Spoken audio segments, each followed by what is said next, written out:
பாலியல் குற்றச்சாட்டுகளுக்காக சிறையில் அடைக்கப்பட்டிருந்த அமெரிக்க கோடீஸ்வரர் Jeffrey Epstein தனது மரணத்திற்கு முன்பு எழுதியதாக கூறப்படும் ஒரு இரகசிய கடிதத்தை நீதிமன்றம் தற்போது பொதுவெளியில் வெளியிட்டுள்ளது. எப்ஸ்டீன் தனது கடிதத்தில் time to say good bye என்று குறிப்பிட்டுள்ளார். இந்த கடிதம் அவர் தற்கொலை செய்து கொள்வதற்கு சற்று நேரத்திற்கு முன்னதாக எழுதப்பட்டிருக்கலாம் என நம்பப்படுகின்றது. 2019 ஆண்டு நியூயார்க் சிறையில் எப்ஸ்டீன் உயிரிழந்த நிலையில் கண்டெடுக்கப்பட்டார்.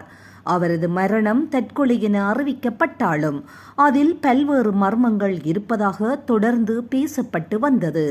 நீண்ட காலமாக மூடி வைக்கப்பட்டிருந்த எப்ஸ்டீன் தொடர்பான ஆவணங்களை பகிரங்கப்படுத்தும் நடவடிக்கையின் ஒரு பகுதியாக இந்த கடிதம் தற்போது வெளியாகியுள்ளது. இந்த ஆவணங்கள் சர்வதேச அளவில் செல்வாக்கு மிக்க பல பிரமுகர்களுக்கு எப்ஸ்டீனுடன் இருந்த தொடர்புகளை வெளிச்சமிட்டு காட்டி வருகின்றன.